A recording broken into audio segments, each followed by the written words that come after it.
If you can't handle my lifestyle, go home, she said in front of her influencer friends on a brand trip to Belize. So I did.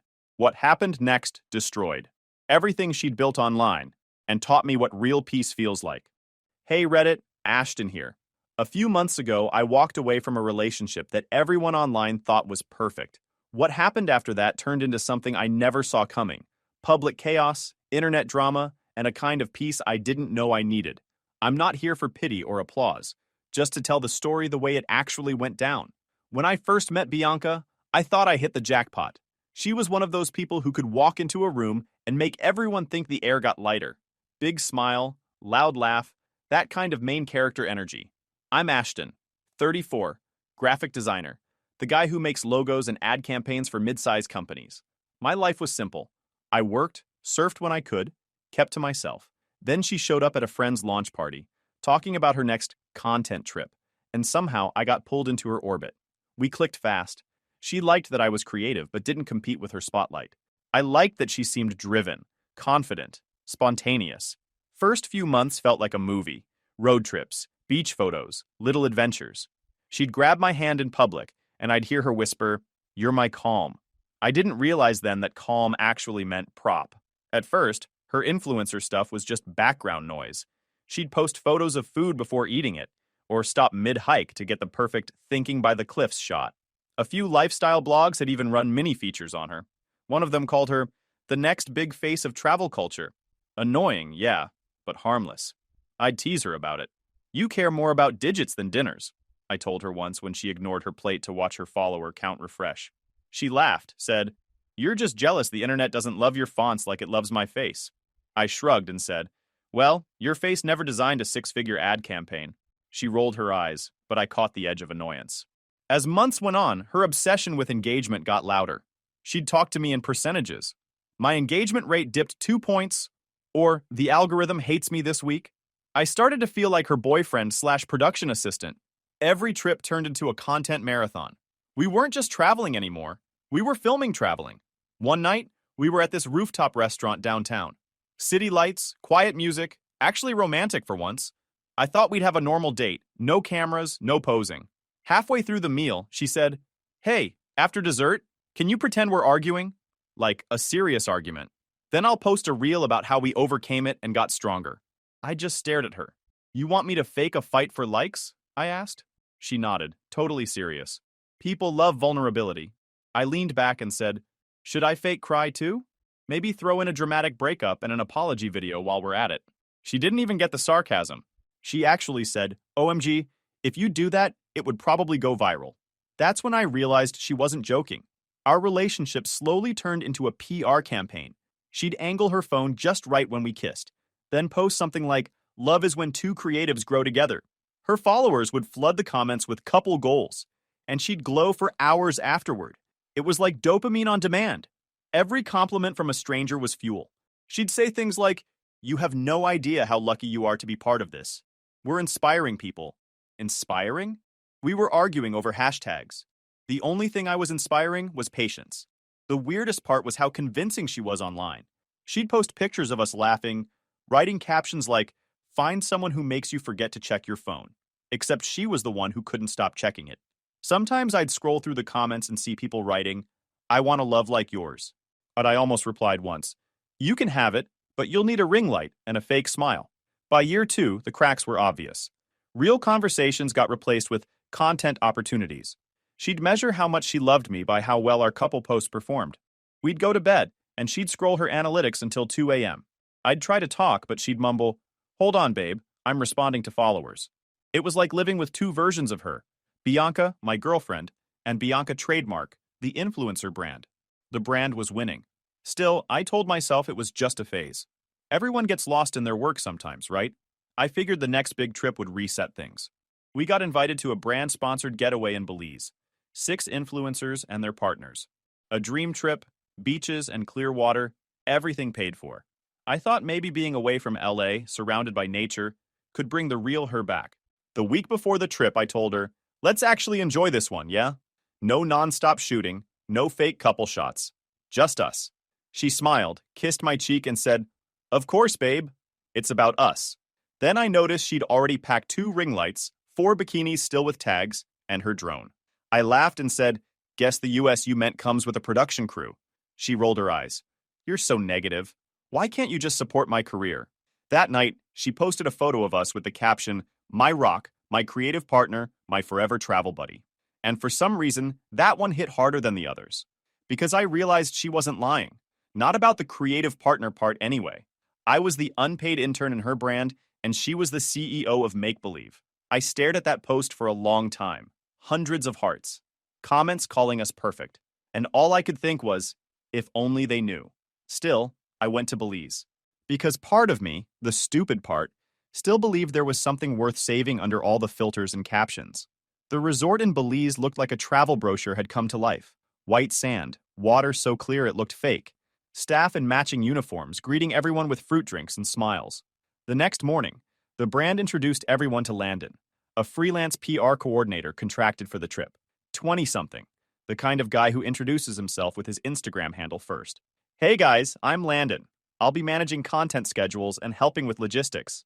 Translation: he'd spend the week babysitting influencers. Bianca's eyes lit up like she'd met a celebrity. I swear I saw her posture change. Suddenly standing taller, flipping her hair, laughing a little louder. Landon complimented her outfit immediately. "You've got great angles," he said while adjusting her camera tripod. I raised a brow and muttered, "Yeah, she practices in the mirror daily." He laughed, probably thinking I was joking. By lunch, I noticed Landon orbiting Bianca more than anyone else. He'd carry her bag, fix her lighting, and stand just a little too close. She didn't push him away. She fed off the attention. I tried to play it cool. I wasn't about to be the jealous boyfriend in a group full of cameras. But I watched. Every time she laughed at one of his dumb jokes, that same laugh I used to love, it felt rehearsed, like she was auditioning for a new co-star. That afternoon, we headed to a private beach for a sunset shoot. Authentic lifestyle moments, according to the itinerary. Everyone started filming. I sat under a palm tree, editing photos from earlier, trying to stay out of the circus. Then I heard it, Bianca's loud laugh echoing over the waves. That specific pitch she used when she wanted to be noticed. I looked up and saw Landon standing way too close behind her, holding a bottle of sunscreen like it was some kind of audition. Bianca tilted her head back, grinning up at him while he rubbed it on her shoulders like they were shooting a skincare commercial. I stood up, walked straight toward them. "What the hell are you doing?" I said, not yelling, just firm enough that everyone nearby went quiet.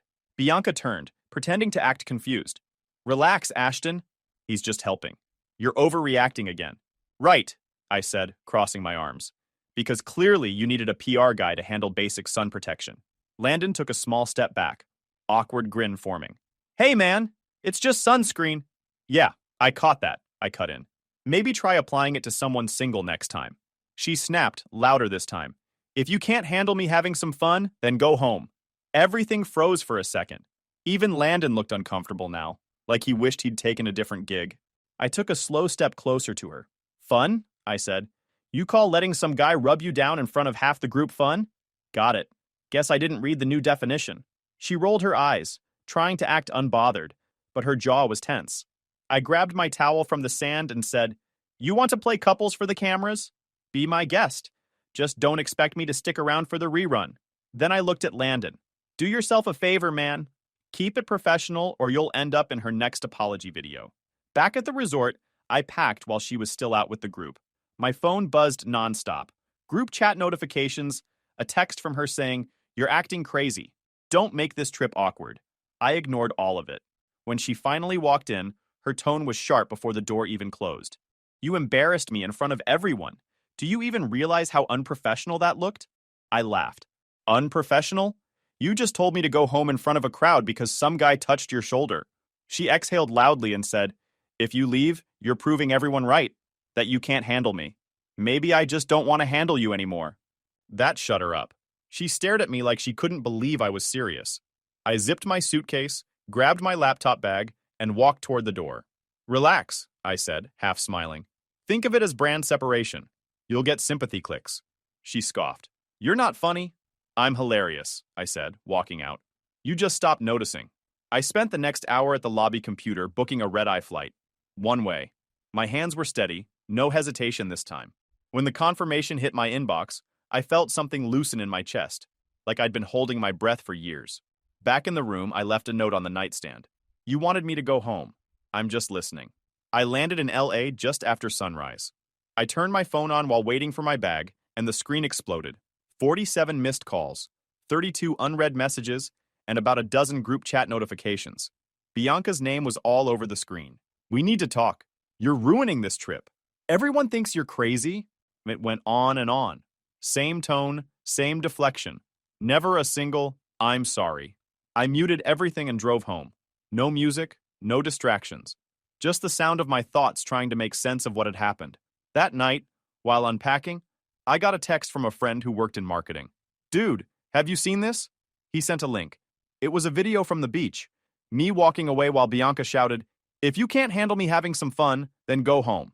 The caption said, "When your boyfriend can't handle your success." Someone from the trip had posted it. Probably thought it was funny. By the time I clicked the comments, it had already blown up. Hundreds of people were arguing under it. So now cheating is called having fun? She sounds insufferable. Imagine humiliating your man in public and calling it empowerment. I scrolled, watching her perfect image crack in real time. Her followers weren't defending her. They were calling her out. A few even tagged me, asking if I was okay. I didn't respond. Not yet. I wasn't going to rant or whine. I'd spent too long being quiet, but this time I was going to speak once and let the truth do the work. The next day, I opened my laptop, typed out a short post, and hit share. Every video you've ever seen of us was staged. Every authentic moment was rehearsed, directed, edited, and filtered. I wasn't a partner. I was production. She doesn't live a real life. She lives a parasocial one, where strangers' opinions mean more than actual people. I walked away because I refused to be part of someone's content strategy. Respect is quiet, disrespect is loud. That was it. No hashtags, no drama, just the truth. Within hours, it started spreading. Screenshots, reposts, reaction videos. People called it the most composed breakup statement ever. Some guy on Twitter even said, he handled that like a CEO firing an intern. I didn't laugh, but it felt accurate. By nightfall, Bianca's comment section was chaos. She tried to do damage control. I could tell because a few mutuals texted me saying she was spinning the story, saying I'd been controlling, insecure, jealous of her career. But the internet wasn't buying it. Someone from the Belize group leaked screenshots from the group chat, where she joked about keeping me around until the next campaign. That one hurt. Not because I didn't expect it, but because of how casual it was. Like I was an old phone she planned to upgrade soon. I stayed silent after that. My post had said everything. Anything more would have made me look like I cared. And I didn't. Not anymore. 2 days later, a journalist emailed asking for a quote. I declined. The story was already writing itself. Headlines like, "Influencer loses brand deal after publicly mocking boyfriend." I didn't need to add commentary. The truth was on loop, and the internet doesn't stop replaying what it loves to hate. Still, it felt strange. I wasn't proud. It wasn't revenge. It was exposure. The mask just fell off, and everyone finally saw what I'd been dealing with. On day 4, Bianca posted a story. Black screen, white text. "I'm taking time to heal. Please respect my privacy." 15 minutes later, someone recorded it and uploaded it under the title, "She only wants privacy when she's losing." Brutal, but fair. The people who used to call her inspirational now called her manipulative. Her Boss Babe fans turned into critics overnight. By the end of the week, the video that started it all hit 10 million views. Reaction videos, duets, breakdowns. Everyone analyzing a moment I'd tried to forget. Some made jokes, others called it a lesson in self-respect. I just kept scrolling until I couldn't stand it anymore and shut it off. That night, I went to bed early for the first time in months. No arguments, no ring lights, no fake captions, just peace. I thought about how many times I'd let things slide because I didn't want to cause a scene. How often I'd been quiet to keep the brand alive. But walking away, actually walking away, said more than any caption ever could. Bianca's empire was falling apart. Mine was finally being built.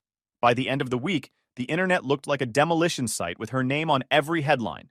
Brand accounts that used to comment, "We love working with you," quietly deleted old collabs. A luggage company dropped her mid-campaign. A skincare brand paused partnerships pending review. Translation: goodbye forever. I didn't celebrate. I just watched, detached. It was like seeing a storm from a distance. Loud, messy, but no longer touching me. Then the screenshots hit. An influencer friend of hers wanting to ride the wave leaked a private chat with her. There it was, in her own words. He's too sensitive for this industry. I have to babysit his emotions. Another. Landon actually understands me. Ashton's just average. The internet didn't take it well. Comment sections exploded. Imagine humiliating your partner publicly and privately. Babysit his emotions? Girl, he babysat your entire career. So Landon understands her? Looks like he understands regret now. The flirty tone in her messages to Landon was hard to ignore. Inside jokes, heart emojis, and one line that made her look finished. At least you appreciate me unlike some people. Landon tried to save face. He posted a long story, a black screen with white text, like every fake apology starts. There was no wrongdoing. Things were taken out of context. Please stop harassing Bianca. Within an hour, someone leaked his DMs, screenshots of him bragging to a friend that Bianca is totally into me. The friend replied, "You know she's in a relationship, right?" Landon's answer, "Not for long." That was it. Instant career suicide. His PR clients dropped him, and Bianca's last supporter turned into another liability. Meanwhile, my inbox was blowing up. Design agencies, outdoor brands, lifestyle companies, all suddenly remembering I existed. They wanted to collaborate, sponsor, consult. One message stood out from a well-known apparel brand. "We've followed your work for a while. Your composure through everything says a lot about your professionalism. Let's talk." I laughed when I read that. Funny how staying calm made people think you were some kind of monk. I wasn't Zen, I was just done. That same night, I got a string of messages from Bianca. Not the fake PR ones. These were pure panic. "You have to delete your post. You're destroying everything I built. You don't know what this is doing to me. I can't get work because of you." Then the big one. "You're ruining my life." I stared at the screen for a while, thumb hovering over reply. Then I locked my phone and went back to work on a new logo for a surf brand. She wanted me to feel responsible, but I wasn't. I hadn't ruined anything. She had. A few hours later, another notification popped up. Bianca again. A long paragraph this time, all over the place. Blame, guilt, begging. She said I'd turned the internet against her, that people were harassing her nonstop. She said she'd built her name from nothing, that I should know what that feels like. She was right about one thing. I did know what that felt like. The difference was I built mine on work, not pretending. I typed back 3 words. "This isn't my fault." Then I muted the chat and never opened her messages again. The next few days were a blur of chaos. Her crying live on camera, deleting it 5 minutes later, re-uploading a clarification, then deleting that too. Every time she tried to explain herself, she dug the hole deeper. Her followers were dropping by the thousands daily. One influencer gossip page made a side-by-side post, her saying, "If you can't handle me having fun, then go home," next to me quietly packing my bags. Caption, "She told him to go home." He did. Now she's homeless career-wise. Brutal. But the internet doesn't pull punches. Through it all, I kept my distance. No posts, no interviews. I didn't engage in the drama, didn't comment on anything, didn't even like the supportive posts tagging me. My silence became its own statement. People said I was being classy, that I took the high road. Truth? I just didn't want to feed the noise. One night, while finishing a client mock-up, I scrolled past an article titled "The Fall of the Perfect Couple Brand." It had photos of us smiling on beaches, laughing on rooftops, fake moments she'd staged for years. The author wrote, "Turns out perfection doesn't survive sunlight." I shut the laptop and sat there for a minute. There was no satisfaction in any of it. Watching her fall didn't feel like victory. It just confirmed what I'd already known. The whole thing had been built on lies, and lies don't last long under pressure. My life had gotten quieter, cleaner. I had real clients, real projects, real people to talk to again. No filters, no ring lights, no pretending. Bianca's world was burning down online while mine was finally starting to grow. I didn't celebrate. I didn't gloat. I just worked. Because I finally understood something simple. Walking away wasn't revenge. It was self-respect. And watching everything unfold now, it didn't feel satisfying. It just felt right. A few days after the chaos peaked, I got an unexpected email. Subject line, "From Bianca's parents." For a second, I almost deleted it, assuming it was another attempt to guilt trip me. But when I opened it, it was short, polite, and strangely genuine. "Ashton, we wanted to personally apologize for what our daughter did. We've watched everything play out, and we're ashamed of how she treated you. We never supported her influencer lifestyle. She once tried to involve us in her videos, and we refused. It's not who we are. You didn't deserve this. Mark and Diane." It caught me off guard. For years, Bianca had painted them as these judgmental, controlling people who didn't understand creativity. Turns out, they just had boundaries, something she couldn't stand. I replied simply, "Thank you for saying that. I appreciate it." It felt like closure, finally. The first decent human thing to come out of that entire mess. For a couple of days, things actually seemed calm. My new clients were steady. I was getting praise for my design work, and people online had started shifting focus to the next internet scandal. I thought maybe, just maybe, I could close the chapter for good. But peace never lasts long when the internet's involved. It started small. A few random comments under my posts. "You're a liar. Stop playing the victim." Then came the DMs. Hundreds of them. Some were obvious trolls. Others full-on angry paragraphs accusing me of destroying a woman's career. One message said, "If you were a real man, you'd apologize to her." Another, "She helped you, and you repaid her with humiliation." At first, I ignored it. I dealt with worse. But it kept building.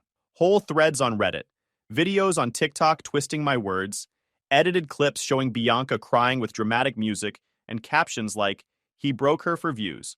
They took snippets of my calm post and edited it over footage of her pretending to cry, turning it into some cinematic tragedy where I was the villain. One fan account posted, "He manipulated her for clout." The irony made me laugh, but it still got under my skin. My inbox filled up with death threats, people saying they knew where I worked, that I should watch my back. I wasn't scared, just tired. Every ping of my phone felt like another reminder that online mobs don't need proof, just something to scream about. I filed a few reports, blocked what I could, and kept my distance from social media. Clients noticed the uptick in attention, and a few asked if I was okay. I told them I was, because professionally, I was fine. But personally, it was draining. I caught myself checking my messages more often, just to make sure nothing new popped up. It's weird. You can be confident and self-assured, but after the 100th stranger calls you manipulative, it sticks in your head for a second before you shake it off. Then, like clockwork, Bianca tried to control the narrative again. She dropped an apology video. This time it wasn't the usual black screen, just her sitting on the floor, a tissue box in frame, dim yellow lamp behind her, trying to look raw and authentic. Classic "I'm just being real" setup. She started with, "Hey guys, I wasn't planning on posting this, but I can't stay silent anymore," which everyone knows means I planned this for hours. She talked about how the internet twisted things, how she lost herself under pressure, how she never meant to hurt anyone. The comments section filled instantly. "You're only sorry because you got caught. Cry somewhere else. Girl, you humiliated him on camera. Own it." Even her fans weren't buying it this time. Some pointed out how she looked off-screen to read notes. Others compared the lighting to her sponsored videos. The word performative popped up in nearly every thread. I didn't watch the whole thing. I didn't need to. It was the same pattern. Act hurt, play victim, and hope the algorithm forgives you. But this time, people didn't. My phone blew up again. Not with hate, but praise. Ashton handled that better than any guy I know. Dude didn't say a word and still came out on top. King behavior. I scrolled through it, shaking my head. It was surreal. Being rewarded for doing nothing. All I'd done was refuse to engage, and somehow that made me a symbol of emotional intelligence and male composure. The truth is, I was tired. Not from work, not from hate, but from the constant noise that came with being attached to someone who treated drama like oxygen. I was done defending myself, done reacting, done explaining. Bianca could chase sympathy, hashtags, and redemption arcs all she wanted. I had something better. Peace. It was a Wednesday afternoon, a normal workday. I was in my studio finishing a design pitch for a coffee brand when someone started knocking hard on the door. Not polite taps, pounding. I opened it, and there she was. Bianca. No makeup, oversized hoodie, hair tied up in a half bun that looked more like she'd given up halfway through fixing it. She looked nothing like the person I'd seen in glossy features or perfectly lit photos. Her eyes were red, her face puffy. "Ashton," she said, voice shaking. "Please, I just need 10 minutes. For a second, I didn't say anything. I just stared. She looked wrecked. Genuinely wrecked. Not influencer sad face wrecked. Human wrecked. I stepped aside. 10 minutes, I said. She came in, looked around the studio like she didn't know where she was. The last time she'd been here, she'd told me to replace the lighting because it wasn't aesthetic. Now she sat on the edge of the couch, hands shaking. "I lost everything," she said. "All of it. Sponsors, my apartment, even people I thought were my friends. Nobody calls anymore. I'm radioactive. You can't even imagine? I can imagine, I interrupted, keeping my voice flat. You built your life on people's opinions. When they change, everything collapses. She didn't argue. For once, she actually listened. Her eyes filled up. You think I don't know that now? I wake up every day and I don't even know who I am. I can't post, can't show my face, can't go online without being called fake. I leaned against my desk. That's because you spent 3 years teaching people you were a brand, not a person. They didn't love you, Bianca. They loved the version of you they could consume. She rubbed her face. I know. I didn't mean to lose you in all of it. I didn't respond. I didn't trust her words anymore. She looked up, eyes searching mine. You have no idea how much I miss you. I keep thinking if you just talked to me, if you hadn't walked away that day.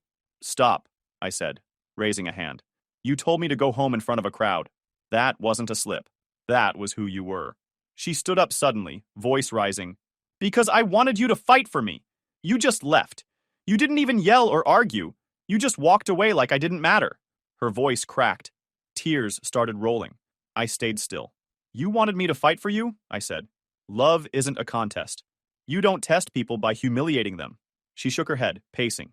You don't understand. That trip, everything, the stress, the pressure. I wasn't thinking clearly. You were supposed to know me better than that. And I crossed my arms. I did. That's why I left. She stopped moving. The silence stretched. Then something in her broke. She started crying. Not influencer tears. Not sad girl aesthetic crying. Full on, ugly sobbing. Shoulders shaking, gasping for breath. She tried to speak, but it came out between sobs. I loved you. I really did. I just didn't know how to do it right. I grabbed a box of tissues off the desk and placed it next to her. Yeah, I said quietly. You didn't. She looked up, tears streaming, mascara running even though she hadn't worn much. You could at least say you loved me too. I did, I said. And that's exactly why I won't do it again. That broke her. She covered her face, shaking her head. You don't mean that. You're just angry. I'm not angry, I said firmly. I'm done. There's a difference. She stared at me like she didn't recognize me. The Bianca I'd known would have kept performing. Dramatic exit, guilt-tripping speech, something to control the moment. But she didn't. She just stood there, defeated. You could fix this, she said softly. If you posted something, told people we're okay, I could rebuild. I stared at her. You're still thinking in views and followers. You lost me years ago to that mindset. I'm not going back.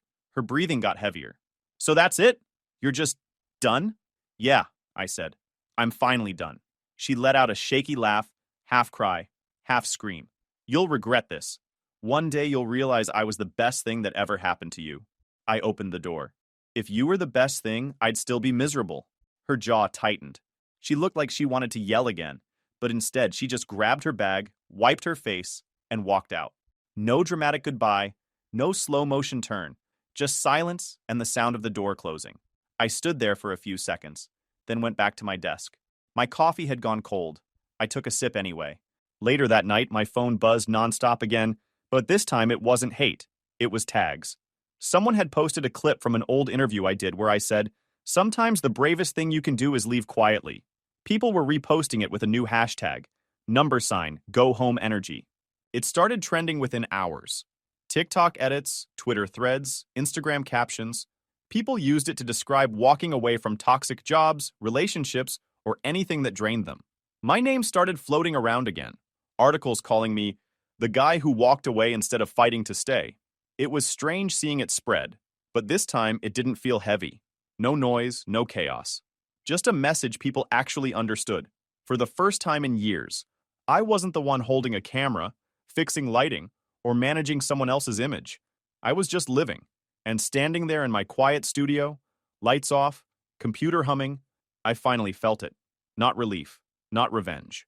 Freedom. Months passed like a reset button had been hit on my life. No drama, no constant notifications, no pretending to be someone's supporting act. Just quiet work, progress, and peace. My design business took off faster than I expected. The go-home energy wave hadn't just been a trend. It turned into something real. Companies liked the idea of working with someone who didn't chase chaos. Nonprofits reached out for branding help, saying they connected with my story. I started running weekend workshops for young designers, teaching them how to build careers without selling their souls online. It was the kind of life I'd always wanted. Simple, real, Balanced. I moved into a bigger studio. Open layout, warm lighting, clean walls, a small section for the workshops. Most days started early and ended late, but it was the good kind of busy. My phone wasn't a battlefield anymore. Just clients, projects, and friends. Then one night, peace got interrupted. It was a Thursday.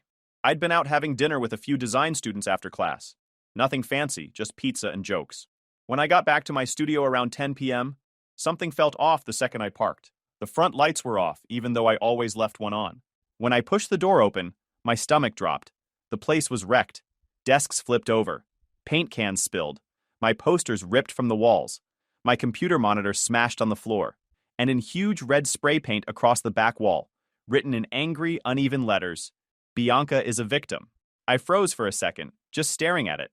The smell of paint and destruction filled the air. Then I noticed something else. My security camera blinking in the corner, still recording. I didn't touch anything.